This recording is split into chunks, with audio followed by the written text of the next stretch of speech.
Ngayon, kung ikaw ay galing doon sa video ko last week at meron kang mga sintomas na ito, baka tumataas naman ang uric acid mo, pahingi ng ilang minuto. Explain ko sa'yo. G? Oh, G. O eto na, ang mga sintomas na baka hindi nyo napapansin pero baka sinasabi sa inyo ng inyong katawan na mayroon na kayong mataas na uric acid. O pwede kasing kapag ka slightly elevated lang, hindi nyo pa nanonotice ang mga ito, pero ito na po. Ang dami pa sinasabi kasi. Una, pananakit ng joints. Kapag ka kasi nagde-deposit na po ang uric acid sa inyong mga joints, yan, nagsisimula na yung mag-produce ng pananakit. Pero hindi lamang yan basta pananakit.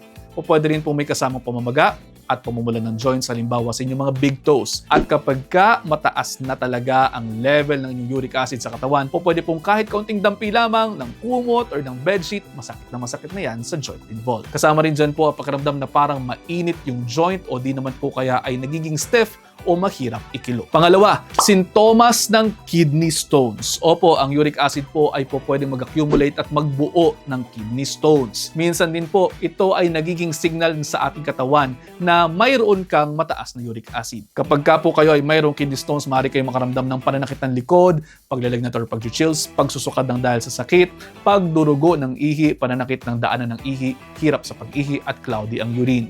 Kung titingnan po ninyo, ang mga nabanggit nating sintomas ay related sa UTI.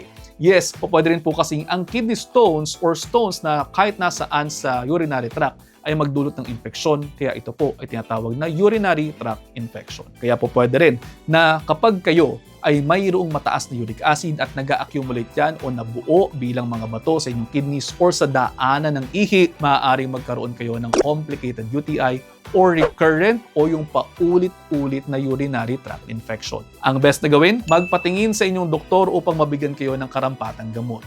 Maaari din po magpasuri sa inyong mga dugo at imaging studies para malaman kung mayroon nga ba talagang stones at kung nasaan ang stones.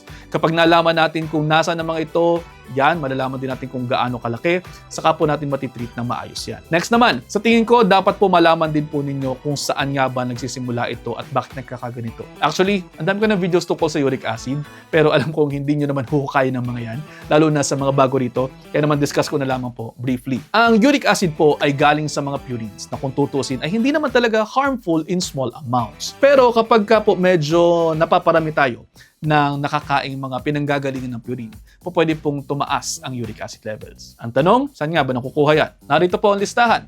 Red meats, laman loob, seafoods, mga pagkain at inuming mayroong high fructose corn syrup o mga soft drinks at sodas ninyo, alcohol at pwede rin po sa pag-inom ng ilang mga gamot tulad ng diuretics at immunosuppressants. Ilan pa, sa mga risk factors ito ay ang pagiging on the heavier side, madalas uminom ng alak at mayroong family history ng hyperuricemia o gout. Ang tanong, ano ang mga pwedeng kainin? Pwede naman pong kumain ng mga white meat, pwede rin pong tofu, pwede ang beans, ang kanin, ang gulay at ang prutas. Yang mga yan pwedeng makatulong sa inyo. Inuunahan ko na po kayo para hindi nyo na itanong kung ano pa ang kakainin ninyo. Marami na rin po akong video dito sa aking channel kung ano pa ang pwedeng kakainin sa gout. Pakihanap po at panoorin na lamang. Dito sa aking channel, pwede po ninyong pumunta sa main page at doon sa search box, itype po ninyo ang topic na gusto niyo. Malamang sa malamang, may lalabas na video para dyan. At paano? Hanggang dito na lamang muna. See you next time. Ingat!